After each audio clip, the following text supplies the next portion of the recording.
And we are live here on Facebook, YouTube, and Twitter. What is up, everybody? Nick Scripp here on the P2W Fantasy Podcast. We are getting close to December as we are just finishing up Week 12. We have one more game tonight, so I think I'm about an hour early before that kicks off. But I'm really excited about this show tonight. I got two really good guests from the fantasy football community that I've talked to a bunch of times but never linked up with on a show. So very excited to have both Spence and Alex on the show today. And I want to make sure that I introduce both guys, let them talk about themselves because they're both very active again in this fantasy community. So first guy I want to introduce here, Alex Caruso. And funny thing is I was like tweeting about Alex Caruso the other night, and I thought about you because I'm like, I put two and two together because I was at the Bulls game and he was going crazy. And I'm like, Alex Caruso getting MVP chance. And I'm like, oh, I got him coming on the show anyways. But Alex Caruso, Football Guys contributor. Huge on TikTok. I got to give you that shout out. 26.6 thousand followers on TikTok. That is awesome. And I know you're very active on Twitter as well. Alex, great to have you on the show, man. Can you tell everybody, because we'll have people listening just on the Apple and iTunes versions and Spotify, where to find you and what you do? Yeah, so I definitely do a little bit of everything. It's been pretty crazy. So obviously I'm a new contributor at the Football Guys. You can find me on Twitter at Alex Caruso, but my main thing is definitely the Fresh Fantasy Podcast and all of your favorite podcast platforms. But definitely, like you said, Nick, with the kind words and all that, TikTok is definitely the place to be. We're posting about 6 or 7 days a week, depending on TikTok. You can find me at fresh_fantasy, strictly fantasy football, nothing else, just all that good stuff, trying to give you guys the best takes and best information possible in just a minute or less. So love to see it. Excited to be here. So thank you so much for having me. Awesome. And we'll be talking for a little bit more than that duration, but I love the grind on there because I see it pop up all the time and see you on Twitter as well. So it's great to have you on the stream here today. Spence, great to have you as well. Writer at Yards Per, which is a great brand that I personally like a lot. Really good writers over there. Alex, who I think runs Yards Per, real good guy. Big fan of his as well. Co-host for the Fantasy Newsroom too. Big JT Truther, who's having a massive year. Great to have you on, Spence. Let everybody know where to find you, and then talk about what you do. Yeah, so like you said, big JT Truther at JTRB1 on Twitter. I made that back in January, and it's been the same since. And it's crazy that it actually ended up happening like I think week 10. I remember JT days like October 18th or something. But yeah, I write at Yards Per Alex Johnson, like you said, he's a legend. He's been really awesome to me, and they do some really awesome stuff with their app over there. And then the Fantasy Newsroom has been really fun, and it's me and Matthew Seward and Ryan Prose over with Dynasty Vipers. But I've just been really enjoying Twitter mainly a lot. I wish I was as awesome as Alex and I had a sweet TikTok game going. Because that's the wave. It's crazy. I've actually seen Alex's TikToks on my For You page before Nice. I followed him or anything like that. So if you've probably seen him on TikTok, even if you haven't heard of him before today. So big shout out to him.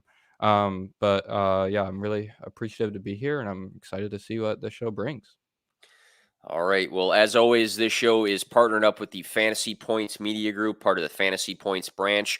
My personal one-stop shop for everything fantasy related when it comes to rankings, projections, advanced stats. They have articles, they have DFS stuff. Whatever you're looking for, it's on fantasypoints.com. So go check out that website there, fantasypoints.com/subscribe. They have a discount because we are 12 weeks in as is, but then you can also use my promo code 21WIN10.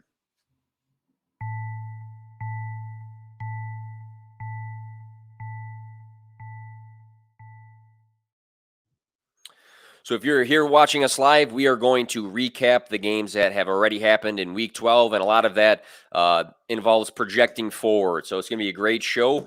Stick with us here.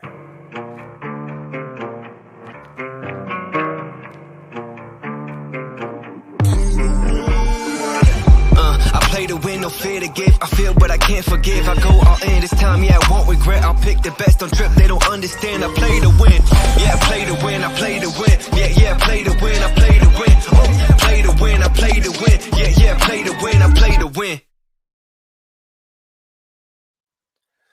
All right, so we are reviewing Week 12, the games that have happened so far, and again, we got another game happening tonight: Seattle versus Washington.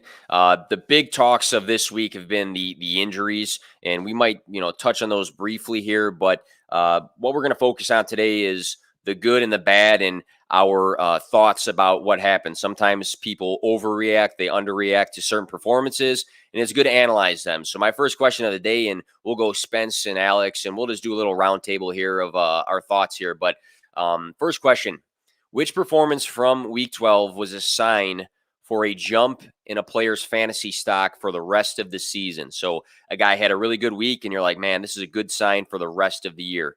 Who comes to mind for you, Spence? Yeah, so the big one for me was Rob Gronkowski. Obviously, the dynamic duo, they've been legends for almost 10 years now, I think, with 2012 when Rob Gronkowski came in with Tom Brady, but just dominant ever since they've been playing together. And, he was banged up for a little while, and he comes back. AB is still out, but he just absolutely dominated, had like over 100 yards, a massive target share. And I just think that people might have forgot about him a little bit, but he was like top 5 in points per game before he ended up going out earlier this year, and I could totally just see that continuing. And tight end is so scarce that I think he's super valuable right now. If you see him anywhere, I would definitely try to grab him. Yeah, 18 targets the last 2 games. That's a great sign in itself. He's got the connection, like you said, with Tom Brady that he had elsewhere, as we know. And in a tight end world where we have guys like we just had George Kittle had like a 2-point week, and then we have Darren Waller who's injured, and we have guys that look really good like Dan Arnold, and then they either get banged up or they lose some volume. So Gronkowski's been good. If he's healthy and he's on the field, he's been great. So I'm with you with that, and he should be a good play the rest of the season. Alex, any thoughts on Gronk? And then let us know who's a guy, again, that stands out as a good performance, should have a big increase in their fantasy stock the rest of the season. Yeah, I love the Gronk pick. I mean, every single game that he's played this year, he's made an impact, whether Antonio Brown's playing. It doesn't really matter who it is. I mean, Brady is looking for Gronk in there. I thought that was a cliche thing going into this year. I was like, I'm not targeting him because people think that, Tom loves Gronk, so he's going to be throwing to him all the time with all those guys. Like, I didn't buy into that, but it actually has happened, and the touchdowns are there. He's looking in him for the red area, and when he's not, I mean, like we saw this week against Indy, he's looking for him all the time. So I'm 100% on board. I think Gronk is probably a borderline top 5 tight end rest of the season at this point. It feels crazy to say because I was not high on him into the season with all the other guys that he's competing with. But, he's doing it, and I think we have to keep betting on him because every time we bet against him or Brady or anyone else that played for the Patriots like that, they seem to prove us wrong. So that is that. But my guy that is starting to prove people wrong, maybe it's just 1 week wonder or that's it, but it's Odell Beckham, man. I mean, Odell Beckham in his second game for the Rams, second game, keep in mind, after playing with like 2 or 3 seasons for the Browns, had his highest amount of targets of the season, tied his season high in catches, and had a season high in yards, and had his first touchdown since week 4 of October in 2020. I mean, that's just insane. I mean, this is his second week in this offense. He's getting 10 targets. I'm not saying that Odell Beckham is a wide receiver 1. He's back to full form from what he was before. No, I'm not saying that. But this is super encouraging considering the guy that we've seen all year that's looked like a shell of himself, and the fact that he's capable of fantasy production, I think, is huge. And I think that, going forward, that he could be a solid option. I think the fact that he out-targeted Van Jefferson, he commanded over a 20% target share in his second game are all really promising signs. And I think that he could be worth this. I mean, like a poor man's Robert Woods, almost like a low-tier wide receiver 2 maybe for the rest of the season. Yeah, and I think after this performance, you might have been juggling like he wasn't going to be your wide receiver 1 or your wide receiver 2, but you might have been juggling like, can I flex this guy? Do I trust him as a flex play? And now you see a decent ceiling. He had the 10 targets, 19 fantasy points. Brings you some optimism. Like, hey, if I need to plug him in and play him, I can have the confidence. Spence, do you have the same sort of confidence in OBJ, or do you think differently? I think that Robert Woods injury just really saved him. I liked Van Jefferson a lot. I think that I don't know. I thought that Odell was going to go to Green Bay. So when he went to the Rams, I was like, man, that team is a little stacked at wide receiver now. Who's going to win, Van Jefferson or Odell? Obviously, a few years ago, we would have said Odell is obviously, insane. But like you said, he was kind of a shell with Cleveland. But, I mean, he's definitely come back up. And I think both Van Jefferson and Odell can thrive. And I think they're both definitely flex worthy at this point for sure. Really like the comments coming in. I forgot we get the YouTube one. So we had three fantastic analysts looking forward to this one. Says Ryan Pros, and then Kevin Coleman. Spence just wanted to say Swift RB1. All right. Fair enough. Get that out of here. Yeah. I'm with Kevin. That's my guy. Hopefully he's all right. Hopefully he's all right. I don't say he's RB1, but I'm a huge Swift guy. So is Alex. I think we're on the same fan club. I like Swift, but just not more than JT, obviously. Yeah.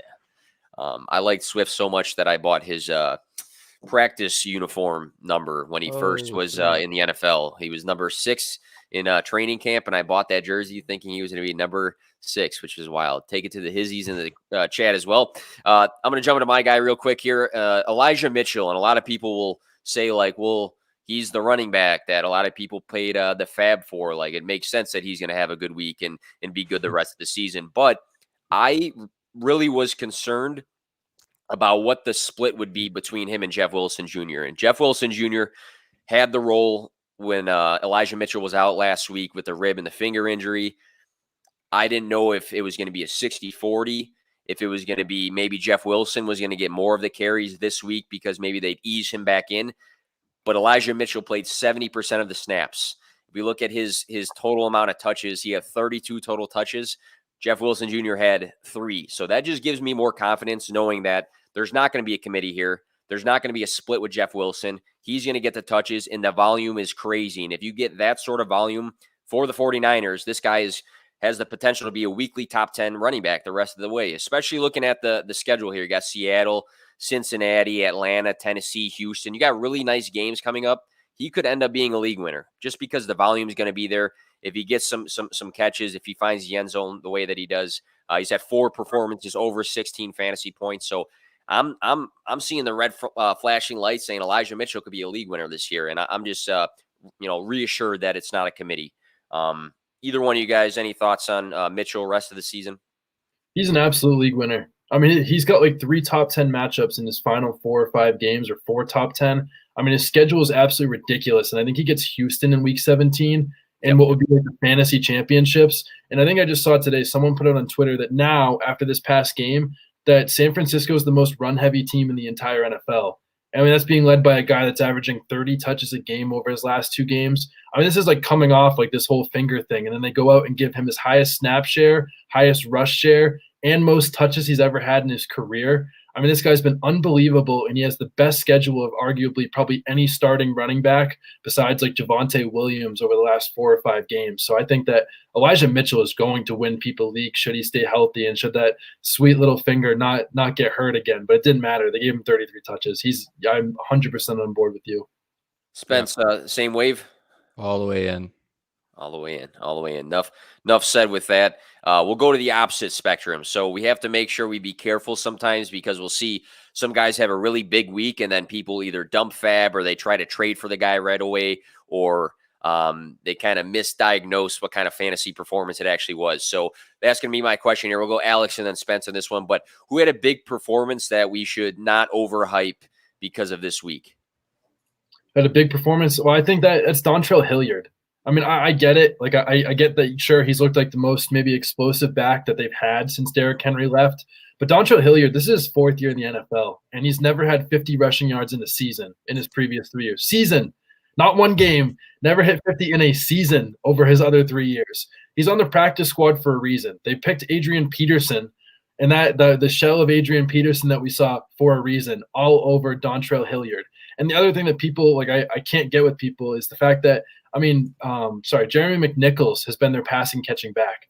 I mean, he's the guy that's been out, and that's why Hilliard's been playing that role. But Jeremy McNichols didn't die. Like, he's not going to get a role. If anything, and they like what Hilliard's doing, it's just going to be a really annoying 3-way split.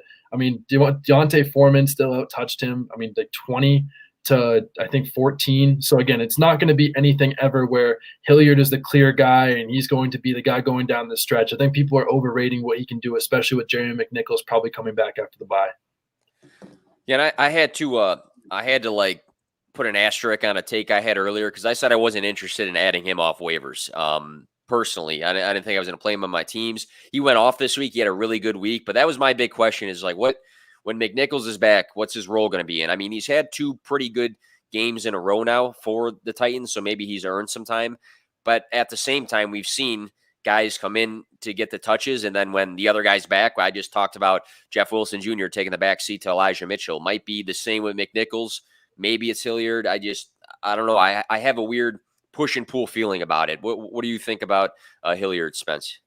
Yeah, no, I'm in agreement with Alex here. And I like what you're saying, Nick, especially about you told people not to play him. I think that's the total right call, even in hindsight, because the process that people were using to start him was because they thought he took the McNichols role, which was 10 targets and 8 catches. That's massive. He had 2 targets last week. If you take away that, I mean, I'm not a guy that takes away points from players, but this could have been a really bad week if he wasn't as explosive as he was on that play where he broke off for 68 yards and a touchdown. Because then he would have left you with, I think, 7 points or 6 or 7 points. Mm-hmm. You know what I mean? And you might as well just started Rex Burkhead. So, it worked out. The results based, it worked out for the people who ended up chasing the points. But I think they kind of got a little lucky with that 68-yard. I mean, that was I don't know if you guys watched that play, but it was insane. His speed, his burst out of that hole is crazy. Yeah.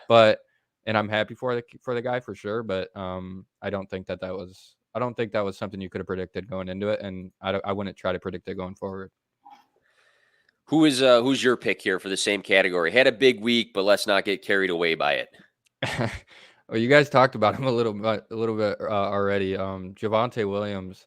I love Javonte Williams. Like, he's one of the best running backs in the like pure running backs. He's one of the best in the league already. Just breaking tackles left and right. The dude is a stud.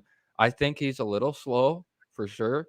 But that's not what we're talking about right here. We're talking about redraft, and Melvin Gordon is still there. He's not going away. This looks like a really good breakout game for Javonte Williams, 20 points. You're like, oh, I'm going to start him over everybody next week. But he still split the carries down the middle. He didn't have a great yards per carry week, but he got that touchdown in, and he saw his normal target share. I'm not expecting him to continue to score touchdowns every week. And I think he's still a flex play. You're definitely playing him every week because he's giving you around 10 each week. But as far as starting him over anybody super meaningful going forward, I'm not super interested. I'm not sure what you guys think though. It's interesting because I am with you on the Melvin Gordon part of it, because I don't think he's going to go away, because I had this, a lot of us had some weird feeling, or maybe we thought like there's a possibility that after the bye, like we've seen in the past for fantasy, that the veteran like starts to slowly go away. But he had 17 carries, so he's still very, very present. I guess it really just depends on your team. If you just lost Christian McCaffrey and you don't have the opportunity to go grab somebody off the waivers, maybe he's your guy and you got to hope he has a week like this. So I think the week was a good sign, but it's really roster dependent for me. So if I have I have a team that has JT and Swift and Najee. If I also had Javonte, I'm never playing Javonte. But I also have teams where I have guys banged up and I have to play him. But the week was really good, and we'd love to see that performance. He looks great, but seeing that 17 mark next to Melvin Gordon's name is a sign that he's not going to disappear this year. We're talking redraft here. Alex, what do you think about Javonte Williams? He's been as good as everyone could hope for, but I think Melvin Gordon's just been good. Like that's the thing is, I know like we expected him to just be like the Carlos Hyde, like with the Browns when Nick Chubb came in, and just kind of slowly fades away because he's not good. But Melvin Gordon at 28 years old has just straight up been a good running back. Like there's no reason to not play him. I get that, Javonte is the young guy, but Melvin Gordon's played really well. And for a team that wants to make the playoffs, I'm sure in real life it makes sense to play both guys. But I think my takeaway is just Melvin Gordon's been good. And as long as he's healthy, Javonte Williams won't be that guy where he's going to be the workhorse and put up those big numbers. So I agree with Spence. I mean, but they've both been pretty fantasy relevant. I mean, they're both top 20 backs right now. So I think that they're both at least startable, but I don't think either one of them is going to like make a difference in a league championship unless the other gets hurt. Yeah. Yeah. The big reason I picked this guy, I picked Javonte, was because I don't want to see a bunch of people go trade for him in redraft after that game, because it's kind of like what we were talking about earlier with the process results on Hilliard. The process was, after the bye, he'll get the majority of the touches. But that's not the case. He did have a really good game. So the results see good results, but he got that touchdown. Like we keep saying touchdowns. I mean, if you score touchdowns, you score touchdowns, but Yeah. that's not really his shtick. I'm not expecting him to continue to score touchdowns at a high rate. So I'm still expecting. Yeah. Sorry. I just wanted to talk about the process results thing a little bit because next week he's probably going to split the carries, not get a touchdown, and then you'll see the same points and be like, what the heck? I thought he took over, but like you were saying, 17 touches for Melvin Gordon. My guy on the list here, and I don't think tons and tons of people are going to go rush and grab him on the waiver wire, but maybe some would because what really kind of triggered me as I was reading on ESPN, they're like, Darren Waller might miss time. He could get an increase in his role after this big week. And I'm looking at some things, and I'm looking at Deshaun Jackson, and I look at 19.2 fantasy points. That's good. 102 receiving yards. That looks good too. But then I see 4 targets, and I see Renfro, 9 targets. Zay Jones, 7 targets. Foster Moreau, 5 targets. So you look at where he is in the pecking order of the targets. You look at 48% of the snaps being played, so he's not even on the field for 50% of the snaps. And then the previous 2 games, he combined for 1 target. I know he's new in the system, and you have that aspect, but it's very like MVS-esque, where you're like really hoping that he just makes that one play that gives him the flex play the rest of that week. So I'm out on Deshaun Jackson just because even with Waller out, I think that there's too many other guys that are more important to this team, and you're just going to hope and pray for a big touchdown. So maybe he should be a waiver wire guy to consider if you are in a deeper league. But for me, if you got 7 bench spots, I'm not interested. If I'm wrong, let me know though. What do you guys think about Deshaun Jackson rest of the season? No, I'm with you. I would say he seems like an interesting target for like DFS and stuff. And obviously the best ball people are happy for sure.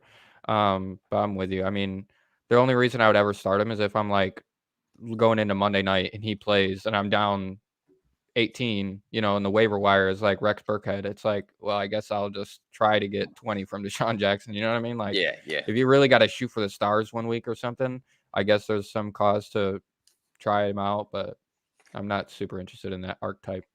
Yeah, I agree. Go ahead, Alex. No, I agree. I don't have anything to add. Yeah.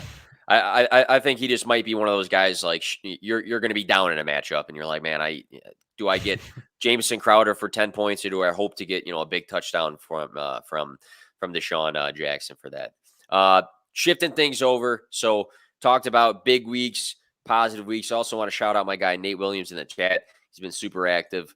Great guy. We just mentioned DFS. A guy kills it with my guy, D Brown. Great show between them 2 guys. So we looked at good performances and how to react. Let's look at bad performances and how we react to certain things here. And the bad performance that we shouldn't be worried about. That's the new topic here. So, Spence, we can start with you again on this. So a guy had a bad week. Let's not get carried away. Let's not get too worried about this bad week. Yeah. For redraft, so I'm mainly, I'll preface this take with I'm mainly a dynasty guy. So I pay attention to the younger guys a little bit more for sure. Yeah. But Rashad Bateman is a guy who, was injured at the beginning of the season and he comes back and then, you see a really good target share. It's like 6 targets every week. And then you see 6 targets still last week, but then he doesn't really get many yards, no touchdowns still on the season. And you're kind of disappointed. And then this week, he 4 targets, 4 catches, not something you're excited about. He's got a 44% snap share on this game. And it was just a weird game overall. Mark Andrews with those 4 picks. I mean, not Mark Andrews, but Lamar Jackson being targeted on 4 picks. Just a weird game. I wouldn't look too much into it. I think he's still a solid flex play going forward. And I don't know how you guys feel about him. I mean, he's not like been amazing. Obviously he missed a bunch of time, so he's not going to be high in your, total points leaderboard, but I think he still has a good shot to finish the season out really well. It's like a wide receiver 3 flex guy, but what do you guys think about Rashad Bateman going forward? For me with Bateman, there was a lot of good signs for him, immediately coming into the NFL after missing time and getting back-to-back 6 target games. And then after that, back-to-back 8 target games. So those are good signs. I feel like some of those weeks, he was a touchdown away from being talked about a ton. I mean, if he's going to score 11 or 14 fantasy points, but then one of those is for a touchdown, and now he's got 20 or 16 or 17, completely different weeks. So I think he's a touchdown away from having a good game. It was a very, very weird game for the Baltimore Ravens. And I'm going to say the last thing I'll say about Bateman ESPN still rostered in 45.7% of leagues. He should be rostered. He should be rostered 100%. personally. Alex, what do you think about Bateman? I don't know. I don't think it's something that we like. It's the, you shouldn't be worried about him, because I just don't think he's really been that great, honestly. And it's not getting any better is the problem, because the last 3 games he's played against teams that are bottom 6 in points given up. So they've been like really good matchups, the best 3 matchups he'll see all season. And he's put up 7.7, 4.4, and 11 half PPR points. And over the last 4 weeks of the season, so he plays Pittsburgh next week. They're a good matchup. But his final 4 weeks, his best matchup is the 19th most fantasy points allowed to wide receivers, which is like a borderline, like red, not good matchup. So I don't think it's really going to get much better. I love to see the targets. I love the talent. In Dynasty, I think he's going to be a really good player for a really long time. But I don't think he's going to even be flex worthy in fantasy. He's clearly the number 3 guy behind Marquise Brown or Mark Andrews. I think it's either he catches a touchdown or bust, and he doesn't have any good matchups over the fantasy playoffs or the last 4 weeks. So I just don't think he's really going to be that great. Should he be rostered because of the talent? Sure, but I just don't think we haven't seen a good fantasy performance in 6 games. I think he's touchdown or bust. Let me flip it on you real quick. I got a question. Obviously, like you said, he had some good matchups, right, the last few weeks, and then not really seeing much production. And then in the next, what was it, 5 weeks, you said? It's kind of, other than the Steelers, obviously, it's kind of a rocky matchup. Is it maybe because the teams that are worse against wide receivers or tight ends or whatever are giving up more to like the Marquise Brown and the Mark Andrews of the world, and then he's not needing to go to Bateman? You know what I mean? Like where that coverage is kind of being diluted, so they don't have to worry about that going on. But say it goes into these bad matchups where Marquise Brown or Mark Andrews are getting bottled up, then you see more Rashad Bateman. Is that possible in your eyes, do you think? Well, I think the only problem with that is the fact that over the last 5 games, they played Pittsburgh, Cleveland, Green Bay, Cincinnati, and the Rams. And the only real guy that shadows people, who doesn't even shadow people that much, is Jair Alexander. I know that, Jalen Ramsey's a thing, but Jalen Ramsey has not shadowed someone all season. They're not playing a true shadow corner over the last 5 weeks. And either way, he's been going up against some of the worst corners in the league over the last few weeks. Sure, that's an argument for, why they throw to Marquise Brown or Mark Andrews more. But even over the last, 5 weeks, there's no true like shutdown corner, like guy that shadows someone every single week that they're playing. So I still don't think that he's going to be that much, especially if they're not playing a guy that will follow a player for more than like 70% of the routes. That'll take away Marquise Brown. All right. I like it. I like both perspectives here, and it'll be interesting to see. We'll have to have some sort of side bet on rest of season points per game or something like that for Rashad Bateman. That's an interesting one, though, for sure. Alex, same topic. They had a bad week, but let's not be worried about it. Cam Newton's definitely the guy. If people are worried about him, I think you're a little crazy. And this is what I go back to. I don't know how many. I feel bad for if any of my podcast listeners are listening to this, because I've probably said this like 100 times this offseason. But going into the season, Jalen Hurts was a guy I was high on because of this one stat that Ian Hartitz put out months ago, and this applies to Cam Newton. So since 2012, players that have had more than 4.5 rush attempts per game, 4.5, it's not a lot to ask for. Those players have been a QB8 or better on average. 19 out of 22 QBs since 2012 have been a top 8 QB in points per game, when they've averaged at least 4.5 rush attempts per game. The only 3 QBs to not hit a top 8 QB mark over that span where it was 2012 Tim Tebow, like come on, 2014 Colin Kaepernick, and 2020 Cam Newton. And I know people are saying, oh, well, Cam Newton's already done it once before. Why not? Well, Damiere Byrd was the wide receiver 1 for Cam Newton before. Damiere Byrd and a year ago, Jacoby Myers that weren't doing anything. Ryan Izzo was their leading tight end. That's why that he was outside, and he was the QB 15 on the year. Whereas Cam Newton now has DJ Moore. He has Rob Anderson, which, I don't believe much in him. But, again, he has DJ Moore. He has some weapons, even without CMC. So I think he's going to be just fine. And just by that stat alone, unless he's historically bad, he's going to be a top 8 QB rest of the season. And he has a really nice schedule against 3 out of 4 games I think that he has left this season are against teams that are in the bottom 15 in points given up. I got a quick side question because it's very relevant based off of news today. How big of an impact does no McCaffrey have on Cam Newton? Do you think it has a big impact? Do you still have confidence in him? What do you think about that? I don't lose much confidence in him because I think that it's just going to be a little bit more rushing load that's going to be given onto Cam. I think the whether how much he goes up or down is hard to say because I think he'll take on a little bit more of a rushing load. Obviously, he doesn't have CMC to target, which is helpful out of the backfield. But I think overall, with maybe the extra added rushing work or goal line work or whatever it is, because CMC is such a playmaker and touchdown scorer, that maybe Cam Newton might take some more of those goal line looks like we saw him do for New England last year. But I think all in all, the way it's going to even out won't make it too much of a difference. Spence, what's your thoughts? Cam Newton, rest of the season. Yeah, I'm all in. All in. Yeah, I love it. All right. So one down week. I mean, we've seen it's funny because guys like Cam will have a bad week like this, and I got to be careful because I said he was a really good stream this week, and it looked like that on paper. But we've seen a lot of guys. Dak Prescott, last week had 2 fantasy points. We saw Patrick Mahomes 2 weeks ago as well have like 7 fantasy points. But usually that goes out the door, and then when a guy like Cam has it, then it's 2 different things. But I'll shift over to my guy. My guy's Michael Pittman Jr., who's not been great lately. 9.3 fantasy points this week. He was super inefficient. I think he was dropping some balls, which he doesn't do a ton. And if we look at weeks 10 through 12, he's been the wide receiver 34. So he's really dropped off in his production the last few weeks. But I'm optimistic because of what we've seen good out of him. Weeks 7 through 9. So if I look at a different 3-week span, he was the wide receiver 2. He just had a 10-target game. It didn't work out in his favor.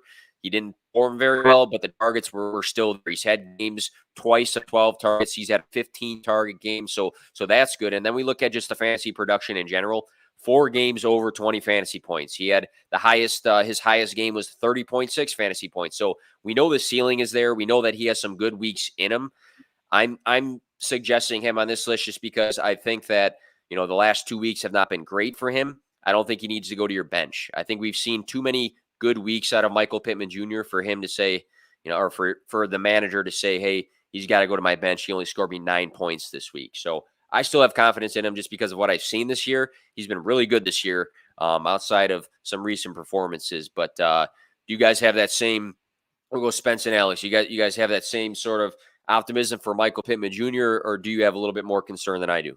I got to jump in because I'm against Pittman. I just talked about him on my podcast. Unfortunately, my biggest takeaways, and I'm not on Pittman for the rest of the season.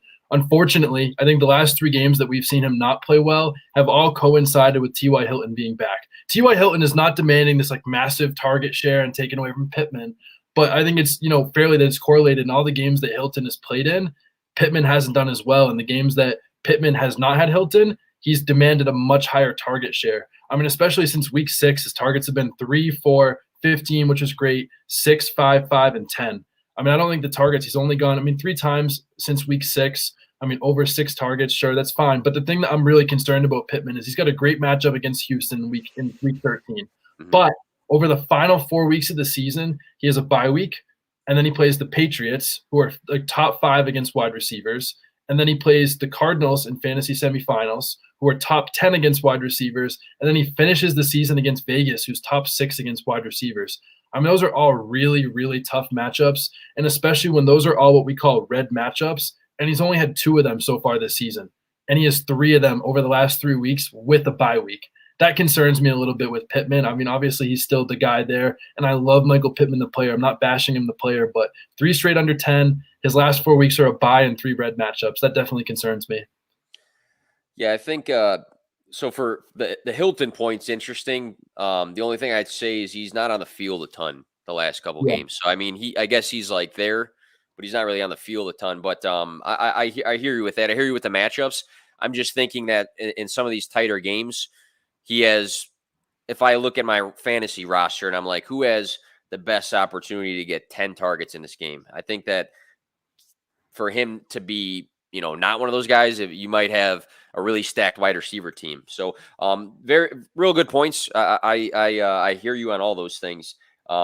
Spence, you got to divide us here. You got to either go with Alex, you got to go with me. I know I'm hosting, but you can completely go against me here. It doesn't matter. I'm kind of in the middle. I was super out on Michael Pittman coming into the year, and then he just kind of came in like lights out. He's been awesome.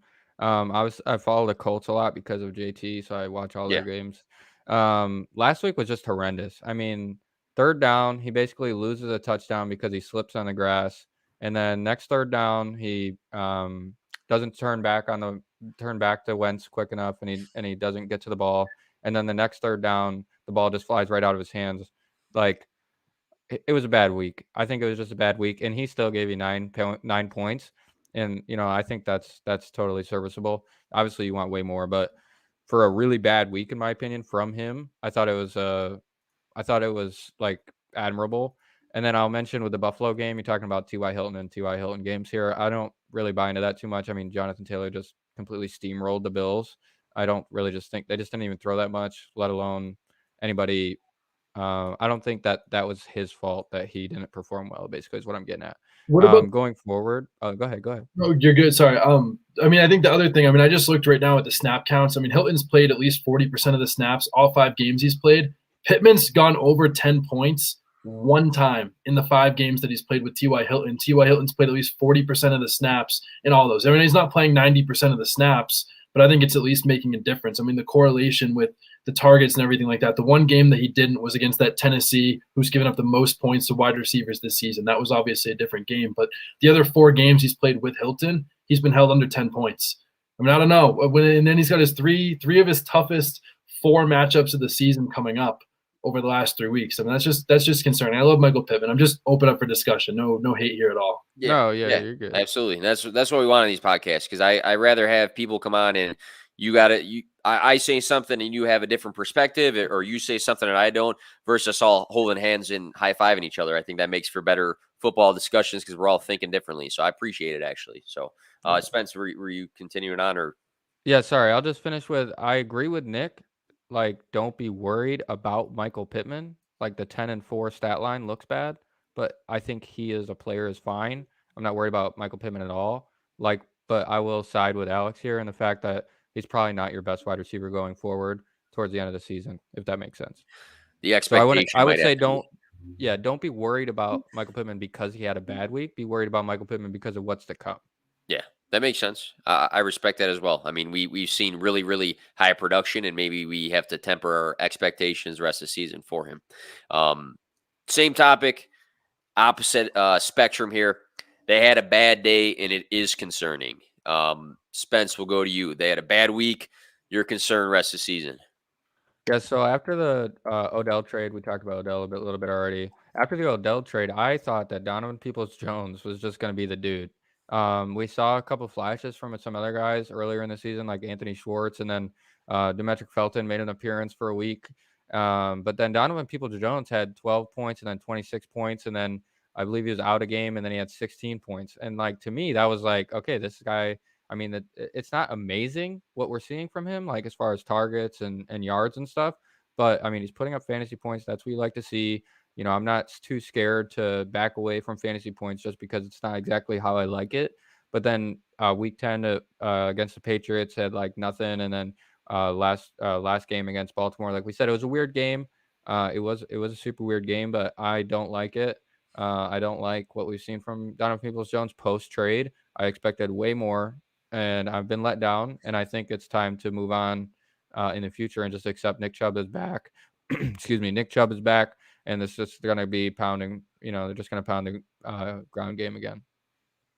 Alex, what do you think? DPJ, Donovan Peoples-Jones, what do you think rest of the season here? I think he's like Burger King. There's definitely days where he looks really interesting, and you want to believe, especially after they have a new ad, where they talk about 50 Cent or whoever it is in that last commercial, and you want to get excited and you want to try it, but it just keeps, not being inspired. So I'm with you. I'm definitely not in on Donovan Peoples-Jones either.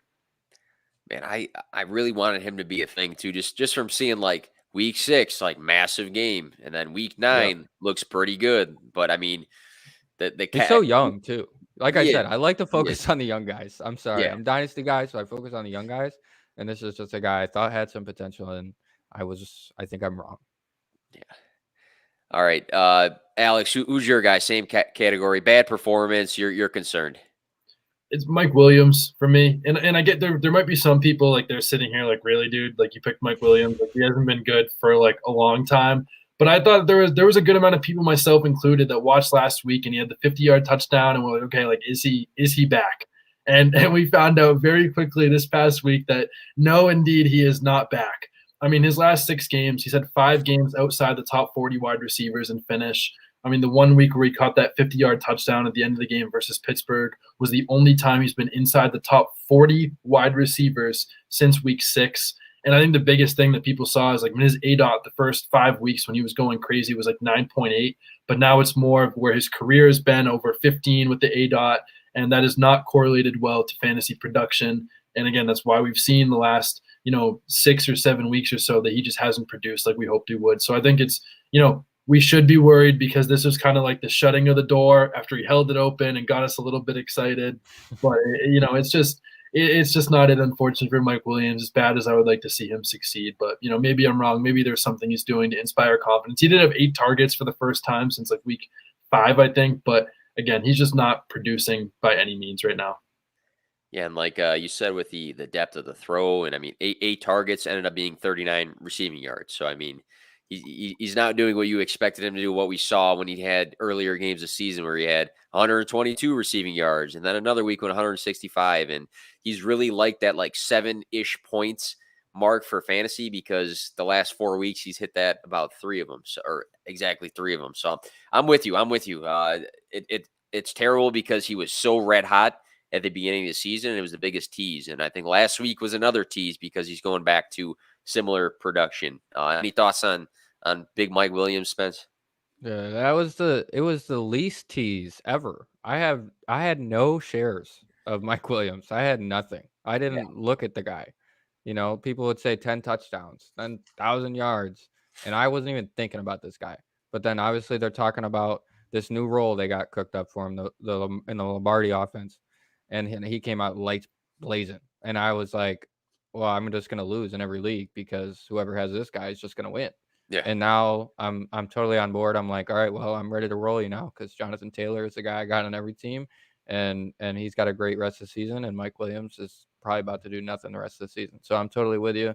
I don't think that this role is going to be sustainable. I think Keenan Allen is just going to continue to be the guy he's always been, like his whole career. You know what I mean? That's the guy to bet on. Yeah.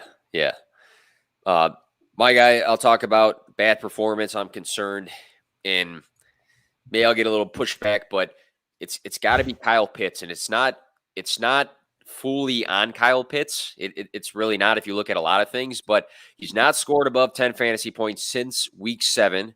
He's struggling to have good games, and I thought with no Calvin Ridley, he would get an upstick in targets. Maybe he would see 8-9 targets weekly.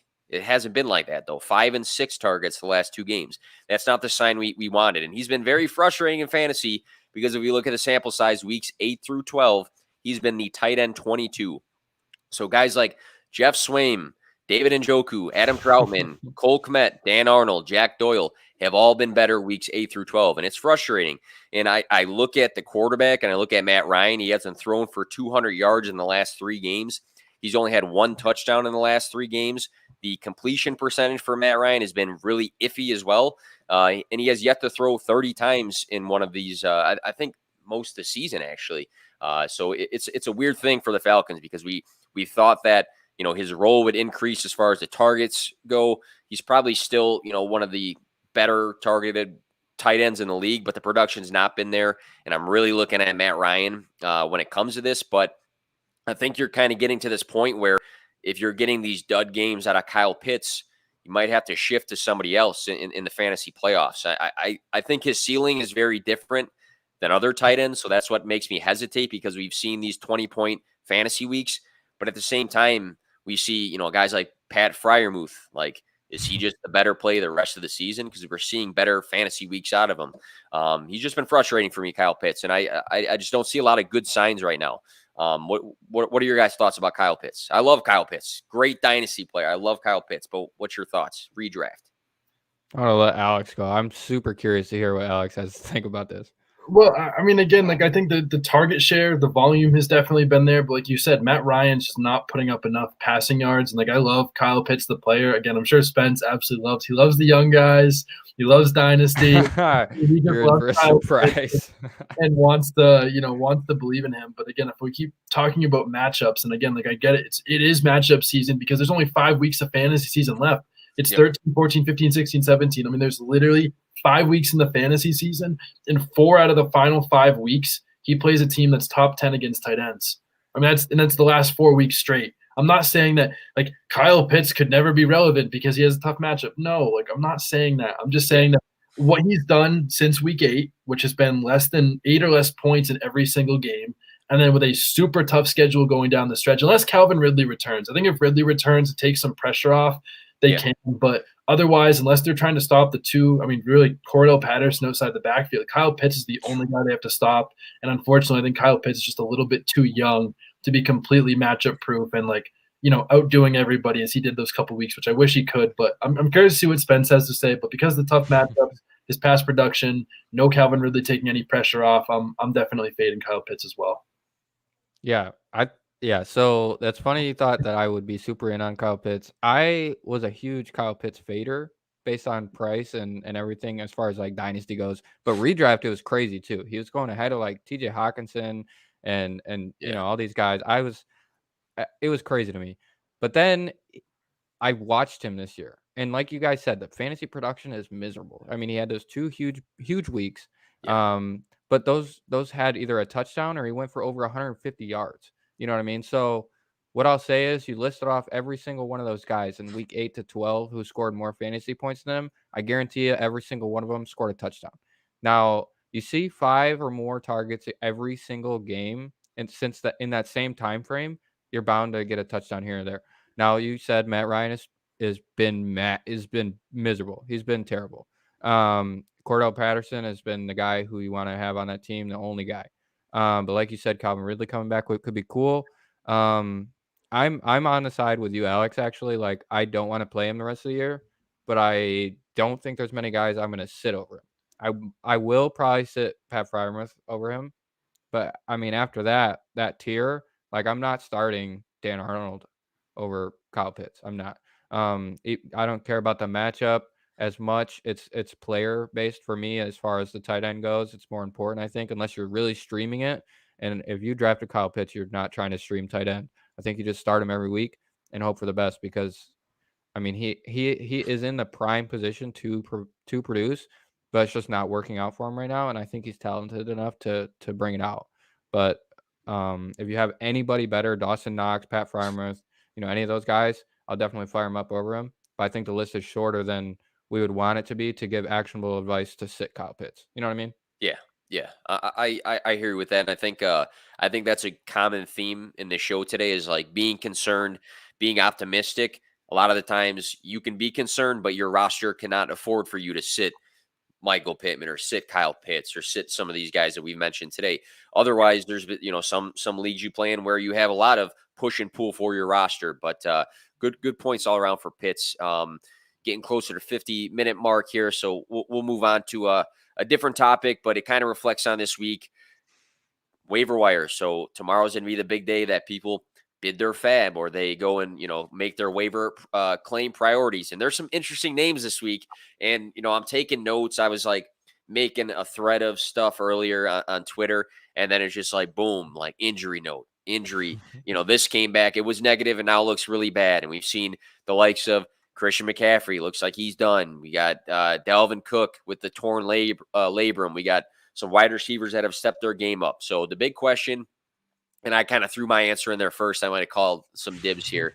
But who's the number one waiver wire priority for players that are rostered under 50%? I said of ESPN leagues here. But I picked Alexander Madison. And here's why. So we got Dalvin Cook, the torn labrum and dislocation. He's not going to play. Alexander Madison, here's a cool stat. So for games the last 2 seasons that he played in 50% or more of the snaps, here's his fantasy scores. 28.3 this year in week 5, 23.10. This is PPR in week 3 this year. Last season, 29.5 in week 17. Last season, 16.6 in week 5. So small sample size, but he has been great when he gets the touches. He's been great when he plays 50% or more of snaps, and that's what he's going to do.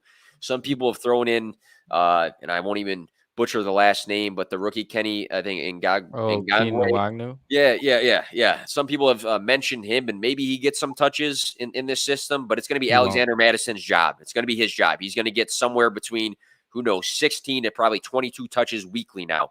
So that's the number one guy. If you have to pick him between anybody else, for me, that's who I'm picking. He has a juicy matchup against Detroit this week.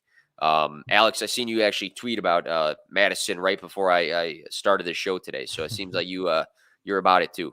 Yeah, absolutely. Like my guy was Chuba Hubbard because you took, Madison, but Madison should be the number one pickup, not Hubbard. It's insane to me. I'd rather not talk about Hubbard. I actually want to just talk about Hubbard in the negative light and why he should be the number 2 pickup and not the number 1. Because Hubbard's final 5 weeks. People, again, this is where people are trying to make the playoffs. Week 13, he has a bye. Week 14, he has a great matchup against Atlanta. And then his final 3 games are against 3 of the toughest 8 defenses against running backs. He's got Buffalo, 8th toughest, Tampa Bay, 6th toughest. And then in championship week, where you are going to win or lose all of your money, they're playing the New Orleans Saints, who have allowed 200-yard rushers over the last 3 seasons. And they were both in the same game with Miles Sanders and Jalen Hurts last season. It's just unreal. That's his matchups. Yep. Where Madison, again, like Cook could play, sure, like that's great. But Madison doesn't have even a single top 8 tough matchup. Whereas Chuba Hubbard has a bye week and 3 top 8 difficulty matchups over the last 5 weeks. Hubbard is still number 2 because he's going to get the touches, but even in this season in their spot starts, Chuba Hubbard averaged 21 touches a game in the 5 starts. That's fantastic, but Madison averaged 25.5 carries and 7.5 targets in his 2 starts. Granted, they were good matchups and everything like that, but Hubbard had some really great matchups too. But Madison, because of his upside, because he's not playing the New Orleans Saints or the Tampa Bay Bucks in the fantasy playoffs, and the fact that he's getting more touches, more fantasy points per game like we've seen in his spot starts over the last 2 years. And I think it's also worth an argument that, sure, like Amir Abdullah out-targeted Chuba Hubbard last game with CMC out. But I think that, Hubbard is going to take over that role. But again, what I'm trying to say is Hubbard has way less upside with the schedule that he plays. Madison has way more with the production that he's had and everything that he's done over the last 2 seasons when he's got to start. I think Madison is the clear number 1 pickup. All right, Same page there. And you did mention Hubbard. So if you can't get Madison, maybe that's your next guy on the list or your 3rd guy on the list. And I actually just got a notification as we're talking here. Henderson suffered a quad strain versus the Packers. So something else to kind of monitor. Sony Michel season? Could be. Oh. Spent thoughts on any of those guys? And then if you had somebody different, curious to hear what your opinions are here. Yeah, so obviously, if we're ranking them, you know what I mean? I agree with you guys. It goes Madison, Chuba, and then for me, the 3rd pickup, he's barely making the cutoff of that under 50%, like where most leagues you don't have him on a roster, is Jamal Williams. DeAndre Swift, I'm unclear what his timeline is looking like, 1 to 2 weeks. Maybe he might play next week. I don't know, but I think Jamal Williams takes the role. He's definitely a flex play if DeAndre Swift is out. But I will say for the Chuba versus Madison argument, I'm in total agreement with Alex. I think the bigger deal, I just don't trust Chuba the way I trust Madison. I trust Madison to beat out Keen Nwagnu, whatever. Mike Boone left. I'm not worried about him getting a 40-yard run or whatever, anything. But with Chuba Hubbard, you got Royce Freeman and Abdullah, like you mentioned. There's not massive competition, but it's way more, like you said, the bad matchups, probably less touchdowns. The Vikings are just a dominant run offense. Kirk Cousins is always going to be solid. We saw a down game from Cam Newton. The whole offense kind of hurts. So I'm super in on Madison, then Chuba, and then Jamal Williams. If he's there, he's free. Pick him up. Hopefully stash him or play him. DeAndre Swift might be out. Who knows? Yeah, I think this week it's looking like he's not going to play. I'm sure Alex and I are probably on the same page, and we're like pounding the table and crossing our fingers. It's only this week. But we saw in this last game when DeAndre Swift exited, Jamal Williams had 20 touches, 15 carries, 5 catches. So the volume is going to be there if he is the starter. So I do like that call as well. Alex, same page for Jamal? Yeah, absolutely. I love Jamal. He's going to be a great play this week. He's going to be the bell cow, going to be the workhorse. They have no one else to play running back. And like we saw with Swift, he's not the same talent. They hardly have wide receivers. Exactly. Yeah, they don't have anybody. So again, Swift played over 90% of the snaps when Williams was out. I expect Williams to actually play over 90% of the snaps. I think he's going to be a running back 1 as long as Swift is out. He's just number 3 behind Hubbard and Madison because I think Swift's only going to miss 1 to 2 weeks max, where Madison and Hubbard, are both going to could be starting running backs come week 16 and 17. That's a good point because that's how you can prioritize your claims here, because you want to play for the 1 week. Maybe you need to. Maybe I'm in a league right now that I know that I have to win this week to make playoffs in a league. But I'm also in some other leagues that I'm good. I got the first seed bye. I want the guy that I'm going to utilize for more than 1 week. So that's a good way to put things there. I did throw in the show sheet. You don't have to have an explanation or anything. I've been asking people that come on all the time, because if it does hit, I'll just clip the video here and do the victory lap for you guys. But last question of the show. Don't have to have an explanation, but what is your hot take for the rest of the season? Just call it out. And Alex, what's yours? Mine's Logan Thomas is going to be a top 5 tight end for the rest of the season. Maybe not, this game against Seattle. They're still a really great matchup, but over his final 5 weeks, he plays Vegas, 4th most points given up to tight ends. He plays Dallas twice, 8th most points given up to tight ends. And in week 15 and 17, the quarterfinal and championship week, he plays the Philadelphia Eagles, single most points given up to tight ends. Logan Thomas was a top 3 tight end from week 10 on last year, 11.5 half PPR points per game with Alex Smith.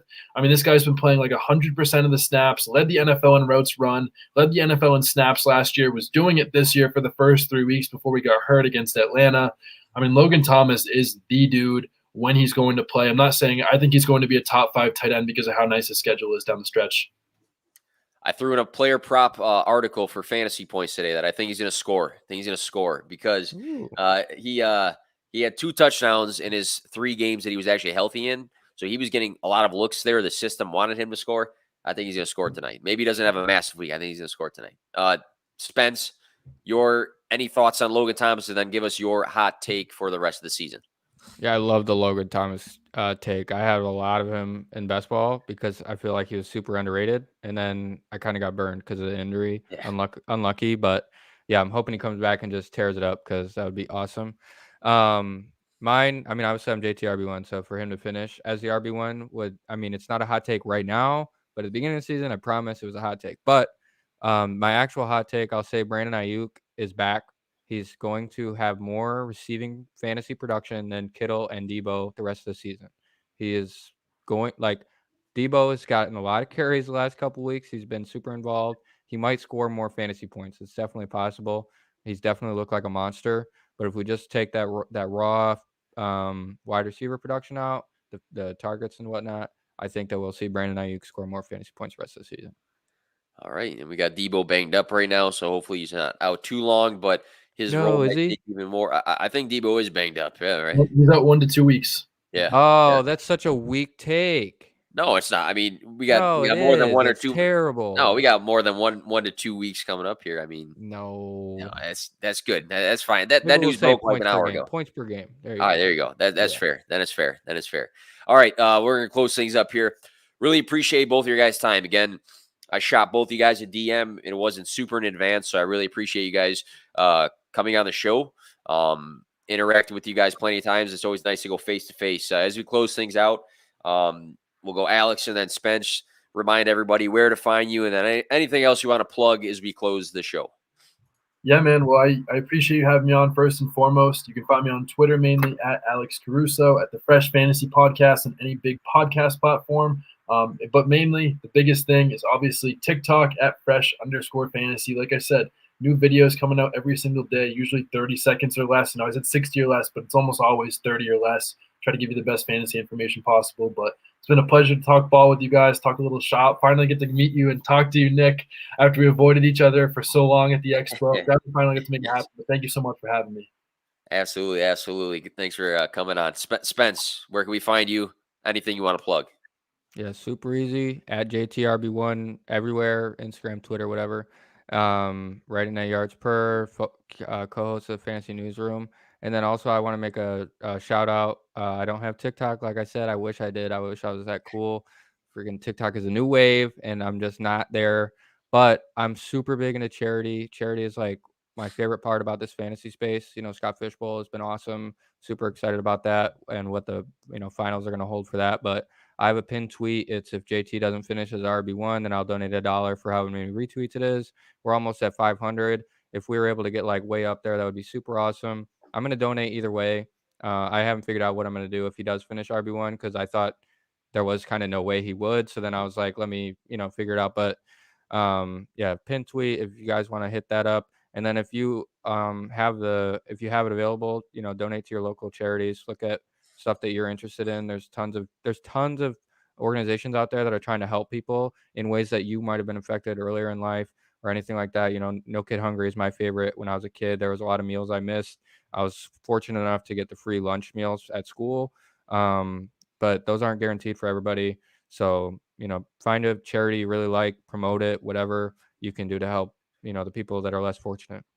That's a great plug. Very, very respected. I just retweeted your pin tweet as we were talking. Thanks for sharing your thoughts on that and a little bit about your thoughts and experience. That's a great plug right there. I really appreciate that on the show. Thank you guys once again for coming on. Thank you guys for tuning in, whether it was live, YouTube, Twitter, on the podcast itself. John McGlynn will be hosting his commissioner evaluation with David Mendelson tomorrow on this podcast. I'll be featured on the Triple Play podcast tomorrow. Me and Kevin show on Wednesday, and then the Fantasy Points Extra Point show on Sunday. I'll be there, and then just active throughout the week. So again, thanks for tuning in, and have a good night, guys. And big game tonight. Good luck in your fantasy matchups. Peace.